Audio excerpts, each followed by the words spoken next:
Ever noticed how, as you get older, people expect more from you but appreciate you less? They assume you'll handle problems, offer advice, or take on responsibilities just because you're experienced. And if you refuse, you're seen as difficult, stubborn, or out of touch. But here's a secret. You don't have to meet every expectation. In fact, sometimes the smartest thing you can do is pretend you don't know at all. Psychologists call this the strategic incompetence effect. When people assume you're incapable, they stop relying on you. And that's exactly how you protect your peace. Life has a funny way of piling expectations on you. People assume that because you've lived long enough, you should always have the answers. They turn to you for help, advice, and solutions, sometimes without even asking if you want to be involved. But wisdom isn't just about knowing what to do. It's also about knowing when to step back. And that's exactly what we're going to talk about today. There are moments in life where playing dumb isn't just an option. It's a strategy, a way to avoid unnecessary stress, dodge manipulative people, and keep your peace intact. In this video, I'll share 5 situations where staying silent, pretending not to understand, or simply stepping back will serve you far better than engaging. Let's begin. Situation number 1. When family dynamics get tense. Families are the threads that weave our lives together, but even the strongest fabric can fray under tension. As we age, we often become the steady heart of our families, a role that carries both honor and weight. People look to us for advice, for mediation, for wisdom. They assume that because we've lived longer, we should have all the answers. And at first, it feels like a privilege. It feels good to be the person everyone turns to. But over time, you start to realize something. Being the wise one comes at a cost. It means being pulled into arguments that aren't yours to solve. It means carrying the weight of problems that aren't yours to fix. It means sacrificing your own peace for the sake of keeping others happy. And the hardest truth of all, no matter how much wisdom you offer, people will still do what they want. So what's the solution? You step back, you play dumb, you let them figure it out themselves. The power of playing dumb in family conflicts. Family tension comes in many forms. Sibling rivalries, parent-child disagreements, in-law drama, old grudges that refuse to die. At some point, you'll find yourself in the middle of it, whether you want to be or not. And when that happens, you have 2 choices. Step in, get involved, and exhaust yourself trying to make peace. Step back, let them assume you don't understand and keep your peace. Let's be honest. Most family arguments don't have real solutions. They go in circles with the same people saying the same things over and over again. So instead of engaging, you let them talk. Instead of picking a side, you stay neutral. Instead of solving their problem, you smile and sip your tea. And when someone asks you, "What do you think?" you simply shrug and say, "Oh, I don't know. You all always have such strong opinions. I'll let you figure it out." Just like that, you remove yourself from the burden of fixing things. There's a reason why elders in many cultures are seen as the calm, silent observers. They've learned that sometimes saying less, or nothing at all, is the best way to keep harmony. Playing dumb in these moments isn't about avoiding responsibility. It's about choosing where your energy goes. Think about it.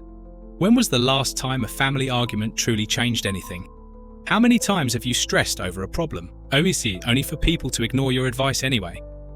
How often have you been blamed simply because you tried to help? You reach a point in life where peace becomes more valuable than proving a point. And that's why the wisest people, the ones who've truly figured life out, don't insert themselves into every conflict. Picture this. You're at a family gathering. Everything is fine until someone brings up an old issue, something that should have been buried years ago. Voices get louder, the energy shifts, and suddenly all eyes are on you. Well, what do you think? They want a referee. They want someone to validate their side. But you've seen this game before. You know that the moment you take a side, someone will be upset. So instead of engaging, you laugh lightly and say, "You know, I've stopped keeping track of all these things. I just came here for the good food." And then, you go right back to enjoying your meal. In that moment, you do something powerful. You refuse to carry a burden that isn't yours. You refuse to let other people's stress become your own. You refuse to let anyone steal your peace. Because if there's one thing life teaches you, it's this. Your silence is more powerful than their noise. Situation number 2. When someone wants to test your intelligence. There's something amusing about getting older.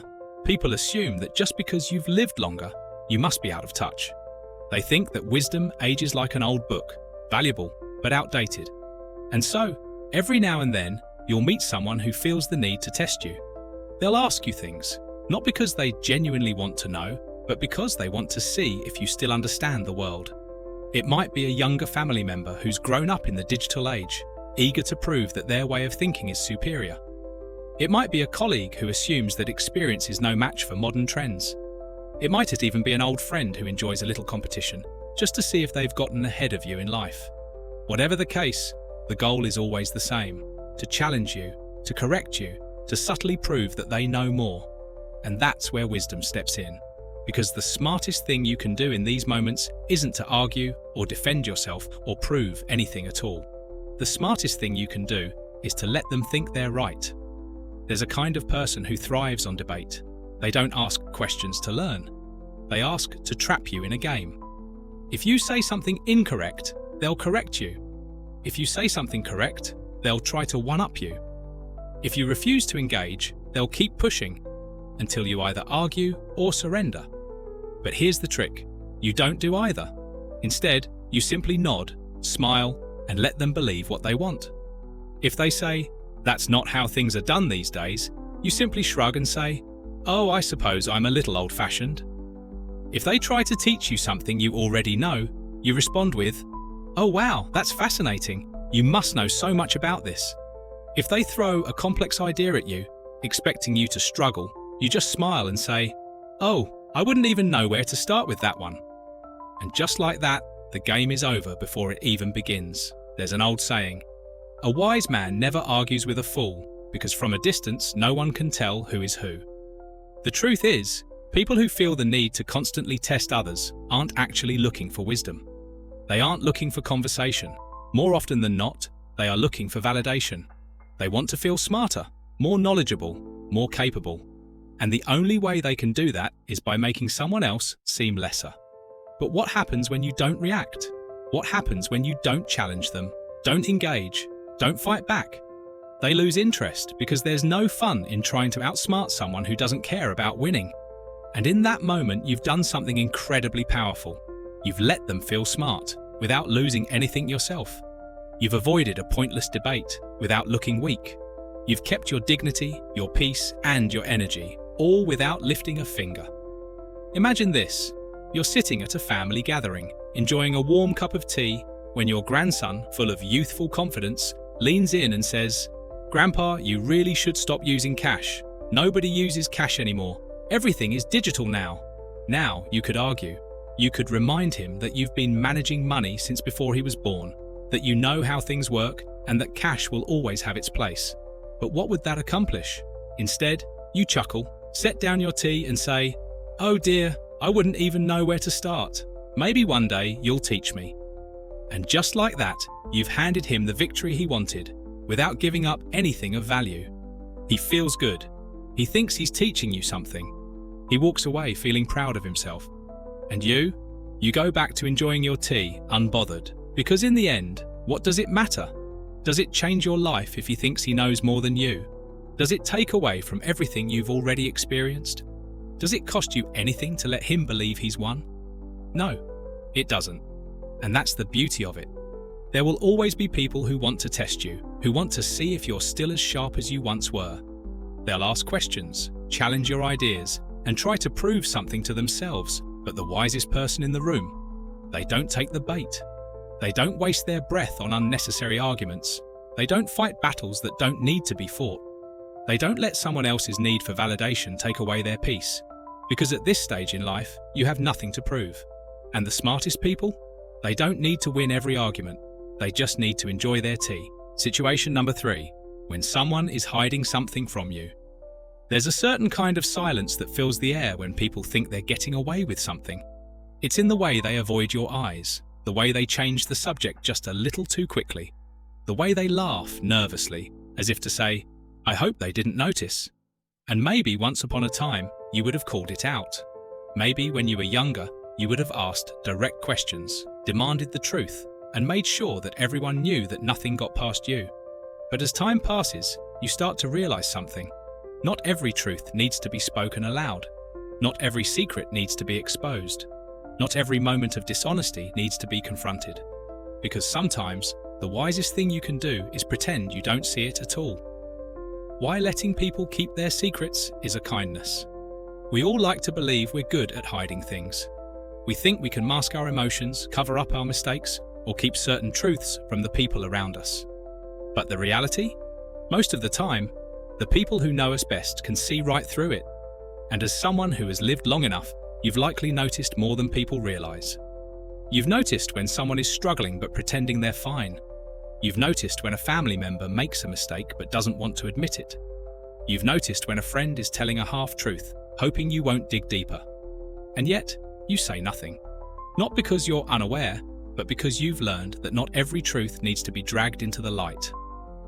The wisdom of not noticing. There's an old saying, if the truth will bring more harm than good, let it rest. Not every situation calls for confrontation. Not every lie is meant to deceive. Sometimes, people hide things because they are ashamed, because they are afraid, because they are not ready to face reality themselves. And in those moments, forcing the truth out of them does nothing but cause unnecessary pain. So instead of demanding honesty, you let them keep their illusion. Instead of calling out their mistake, you allow them to save face. Instead of pointing out what you see, you act as if you see nothing at all. And by doing that, you give them something incredibly precious: dignity. Picture this. Your son-in-law is bragging at the dinner table about a business deal that he claims went perfectly. He's telling everyone how smooth everything was, how successful it became, how he handled it with expertise. But you know the truth. You know he struggled. You know there were problems. You know that behind all his words is a man who doesn't want to admit that things didn't go as planned. Now, you could expose him. You could say, "That's not what I heard. I heard there were issues." You could challenge him, correct him, put him on the spot. But what good would that do? Instead, you smile, nod, and say, "Well, it sounds like you handled it well in the end." That's all that matters. And just like that, you've allowed him to keep his pride. You've given him the space to move forward without shame. You've shown wisdom in a way that doesn't need to be loud. Because true wisdom? It isn't about proving what you know, it's about knowing when to stay silent. There are moments in life when people need to believe their own version of events. When a loved one is trying to regain their confidence after a failure. When a friend is too embarrassed to admit they were wrong. When someone is struggling but not ready to talk about it yet. By playing dumb, you give them time to find their own way. And one day, when they're ready, they might just come to you and say, "You knew all along, didn't you?" And all you have to do is smile and say, "I had a feeling." Because at this stage in life, it's not about being right. It's about knowing what truly matters. There is wisdom in knowing when to speak. But there is even greater wisdom in knowing when to stay silent. Not every mistake needs to be corrected. Not every lie needs to be exposed. Not every secret needs to be confronted. Because sometimes, the greatest kindness you can offer someone is letting them believe you didn't notice at all. Situation number 4. When family drama is brewing. Family, a beautiful, messy, complicated thing. It's the place where we feel the deepest love, but also where emotions run the highest. No matter how much time passes, family dynamics never truly disappear. The roles we once played, the responsible one, the peacemaker, the troublemaker, still linger, even if we've all grown older. And because of that, no matter how much we wish for smooth sailing, conflict will always find its way to the dinner table.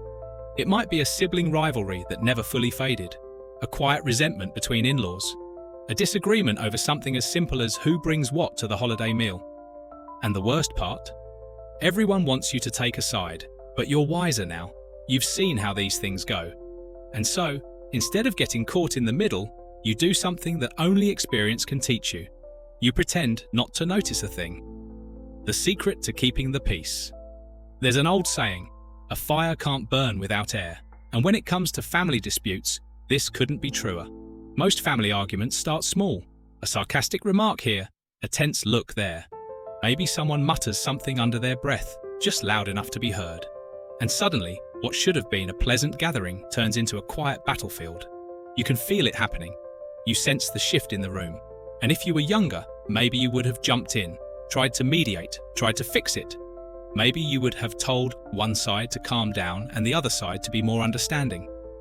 But now you take a different approach. You take a sip of your tea, you smile, and you start talking about something completely unrelated. Did I tell you about the time your grandfather got lost on a fishing trip? Suddenly, eyes turn to you. The tension eases, and just like that, the fire never gets the air it needs to burn. Because the truth is, most family conflicts don't need a solution. They just need to be forgotten before they grow. Why you shouldn't be the referee. A funny thing happens when you try to settle family arguments. You often end up the bad guy. Think about it. If you take one person's side, the other will feel betrayed. If you try to stay neutral, both sides will say, "You're not listening to me." And if you try to force a resolution, all you're doing is making the conflict bigger than it ever needed to be. So instead, you remove yourself from the role altogether. You let them handle their own emotions. You give them the space to either cool down or work it out on their own. Because the reality is, most of these small tensions, they fade. They always do. But if you insert yourself into the middle of it, suddenly you're part of the problem too. A story of two brothers. I once saw two brothers, grown men with families of their own, get into an argument at a family gathering. It started over something small. Maybe it was about football. Maybe it was about who helped mum more when they were younger. It didn't matter. What mattered was how quickly the mood in the room changed. The rest of the family fell silent, waiting to see where this would go. People exchanged nervous glances, wondering if someone should step in. Then, their father, an older man who had seen every version of this argument before, leaned back in his chair and said, "You know, this reminds me of the time you two got into a fight over a toy truck when you were kids." Just like that, the mood shifted. The brothers paused. One smirked, the other chuckled. And within minutes, the tension dissolved into laughter as they reminisced about childhood. The argument never had a winner. It simply stopped mattering, and all because their father, instead of fueling the fire, let time do what it does best: soften things. Not every conflict needs a judge. Not every disagreement needs a resolution. Sometimes, the best thing you can do for your family is let the moment pass. If it's serious, they'll come to you when they're ready. If it's small, they'll forget about it by next week. So the next time you feel the tension rising, remember, you don't have to fix it. You don't have to take a side. You can simply let it be. And when someone turns to you and asks, "Did you hear what she just said?" you can smile, sip your tea, and say, "Oh, I must have missed it." Because sometimes, the greatest wisdom isn't in what you say, it's in what you choose not to hear. Situation number 5. When knowing too much only brings you stress. There's something no one tells you when you're younger. Peace isn't found in knowing everything. Peace is found in knowing what's worth knowing. When we're young, we want to be aware of everything. We think knowledge gives us control, that if we stay informed, we can prepare for anything life throws at us. But with age comes a quiet realization. Not all knowledge is useful. Some of it is just stress disguised as information. And one of the smartest things you can do? Pretend not to know. The burden of unnecessary information. Have you ever noticed how younger people seem to absorb stress like a sponge? They stay glued to their phones, reading every headline, debating every issue, staying plugged into every little problem, most of which they have no power to change. They consume endless streams of information, thinking it makes them wiser. But does it? Or does it just make them anxious? You, however, have learned something they haven't yet. You've seen how life works. You've witnessed people worry over things that, in hindsight, never really mattered. And so now, instead of chasing information, instead of carrying unnecessary burdens, you choose something else. You choose peace. The art of selective ignorance. Not everything deserves a reaction. Not every problem is yours to solve. Not every piece of news needs to live in your mind. So when someone says, "Did you hear about what happened with so-and-so?" you simply smile and say, "Oh, no, I haven't. Hope it all works out." That's it. No follow-up questions. No inviting unnecessary stress into your day. No carrying the weight of things you can't control. And in that moment, you've done something powerful. You've protected your peace. A story of true wisdom. I once knew a man in his late 80s who carried an effortless calm about him. Nothing seemed to shake him. He never got worked up. never seemed to stress about things the way others did. One day, a younger relative asked him, "How do you stay so calm all the time?" He smiled and said, "Because half the time, I don't even know what's happening." At first, people laughed, thinking he was joking, but he wasn't. He had mastered the art of selective ignorance, the ability to choose what's worth knowing and let go of the rest. That was his secret, and it made all the difference. When to stay blissfully unaware. There's a time for being informed, and there's a time for playing dumb. Here are a few situations where knowing less will bring you more peace. Family gossip. Let it pass you by. Office drama. You're retired, it's not your problem. Social media outrage. It'll be forgotten in a week. News that only makes you worry. If it doesn't directly affect your life, you don't need to carry it. Because at the end of the day, you have earned the right to peace. You have spent years dealing with life's challenges. You don't need to volunteer for more stress. So next time someone tries to drag you into things you don't need to know, just smile, take a deep breath, and say, "Oh, I had no idea." Then go right back to enjoying your day. Because not knowing everything isn't ignorance, it's wisdom. Sometimes it's about knowing when to stay silent, when to let things go, and when to act like you didn't hear a thing. Because at this stage of life, you don't need to prove yourself. You don't need to argue, defend, or fix what isn't yours to fix. You've spent years navigating relationships, responsibilities, and challenges. You've done your part. Now is your time to choose peace. When people try to test you, you smile and play along. When unnecessary conflict arises, you let it pass like a breeze. When others try to drag you into drama, you pretend not to notice. When knowing too much only brings stress, you let it go. Not because you don't understand, but because you do. Because you've seen enough to know that not every battle is worth fighting. That peace is more valuable than proving a point, that sometimes the wisest person in the room is the one who simply nods, smiles, and plays dumb. So the next time life tempts you to get involved, ask yourself, do I really need to know this? And if the answer is no, just smile, sip your tea and say, "Oh, I had no idea." Then carry on living in the peace you've earned. Now, I want to hear from you. Has there ever been a time when playing dumb saved you from stress, drama, or unnecessary conflict? A moment when you chose peace over proving a point? Share your thoughts in the comments below. I'd love to hear your stories. And if this message resonated with you, hit that like button so more people can see it. Don't forget to subscribe for more wisdom, because sometimes the best lessons in life come from knowing what not to say. Send this to a friend who could use a little extra peace in their life. Because sometimes the smartest thing we can do is simply smile, nod and say, "Oh, I had no idea."